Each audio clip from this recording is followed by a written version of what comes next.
요한계시록 무섭다고요? 절대 그렇지 않습니다. 요한계시록은 은혜의 책이에요.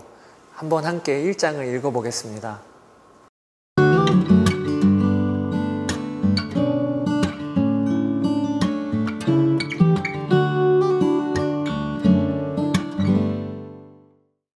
오늘은 요한계시록 1장입니다.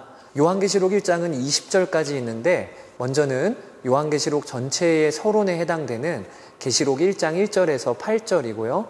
그리고 본론이 시작이 되어지는 계시록 1장 9절에서 20절로 이렇게 두 부분으로 나눠서 설명을 드리겠습니다. 먼저 예수 그리스도의 계시라고 시작이 됩니다.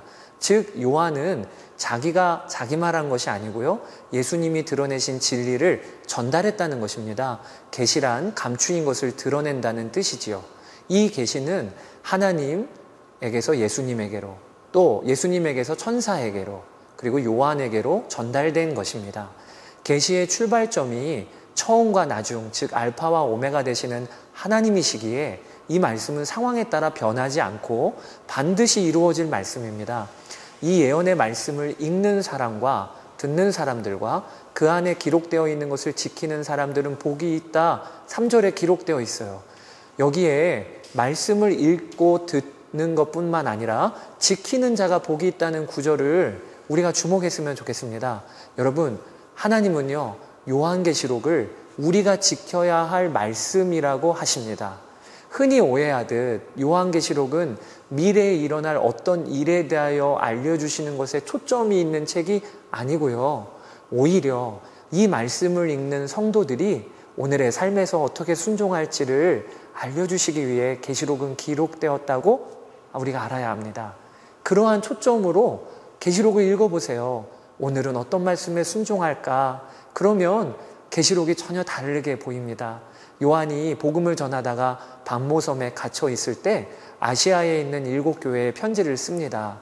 여기 7교회는 소아시아, 지금의 터키의 주요 교통 요충지에 자리 잡고 있었습니다. 7이라는 숫자는 완전수예요. 그러므로 7교회란 교회 전체를 대표한다는 의미가 있습니다. 본문 4절에서 5절에 보면 요한은 삼위일체 하나님의 이름으로 소아시아 7교회를 축복하고 계셔요. 지금도 계시고 전에도 계셨고 또 앞으로 오실 분과 그의 보좌 앞에 있는 7 영과 또 신실한 증인이시오 죽은 사람들의 첫 열매이시오 땅 위의 왕들의 지배자이신 예수 그리스도께서 내려주시는 은혜와 평화가 여러분에게 있기를 빕니다. 이렇게 기록되어 있는데 여기에 삼위일체 하나님이 표현되어 있는 거예요. 지금도 계시고 전에도 계시고 또 앞으로 오실 분, 이거는요 성부 하나님을 말씀하는 겁니다. 그리고 그 다음에 이어지는 그의 보좌 앞에 있는 7 영이라는 표현이 나오는데 이것은 성령 하나님을 의미하는 거예요. 그리고 마지막에 신실한 증인이시오 죽은 사람들의 첫 열매이시오 땅 위의 왕들의 지배자, 이것은 성자 예수님을 표현하는 것입니다. 이렇게 요한은 삼위일체 되시는 하나님의 이름으로 교회와 성도들을 축복하며 요한계시록을 시작하고 있습니다. 그리고 6절부터 요한은 계시록 전체의 주제요 핵심이신 영광의 예수님이 누구신가를 드러내고 계셔요. 예수님 그분은 우리를 사랑하시며 죄에서 우리를 해방하셨고 우리를 나라와 제사장으로 삼아주셨습니다. 5절에서 6절에 기록되어 있지요. 또 그분은 7절에 다시 오실 겁니다. 여기까지가 8절까지의 말씀입니다.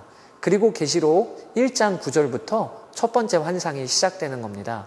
요한은 주님의 날에 성령에 사로잡혀 예수님의 음성을 듣고 예수님을 봅니다. 13절에 인자와 같은 분, 이분이 예수님이세요.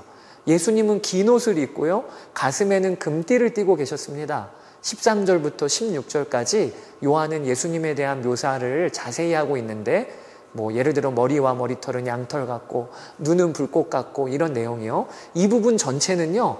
한마디로 예수님 그분은 최고로 영광스러운 분이라는 뜻입니다. 사랑하는 여러분, 예수님과 같은 분이 없어요. 예수님은 너무나 영광스러운 분이십니다. 우리가 여기서 한번 중요하게 생각해 볼 것이 있어요. 사도 요한은 누구죠?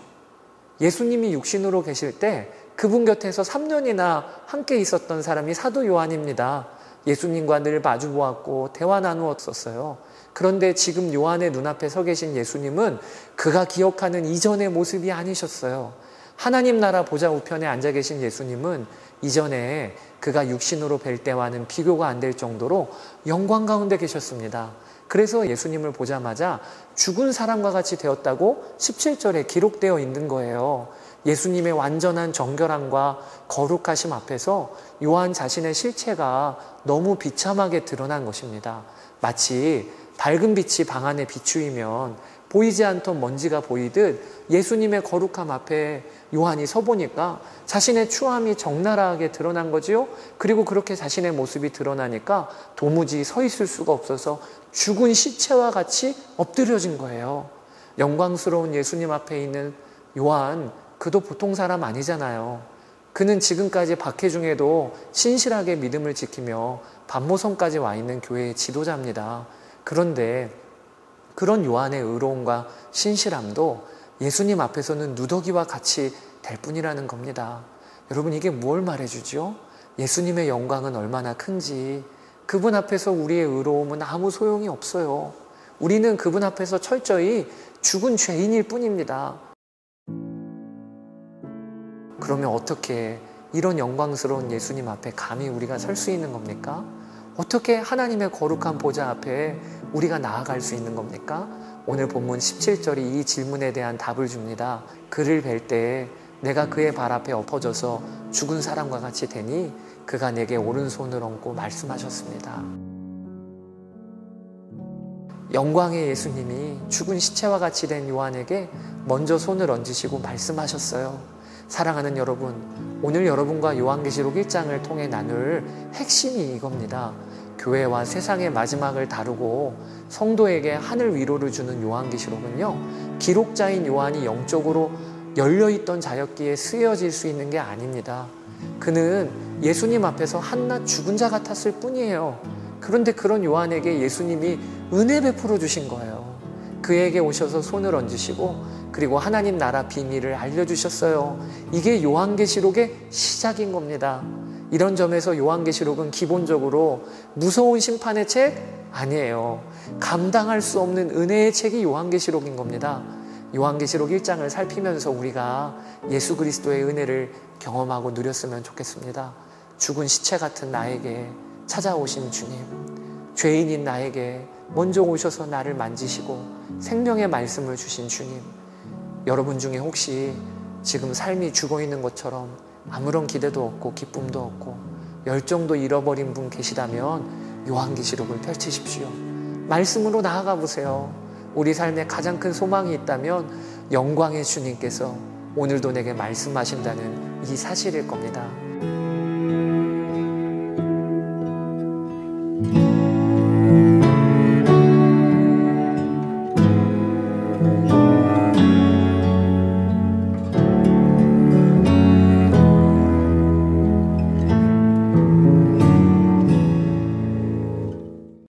성령님은 우리를 책망하실 때가 있으세요.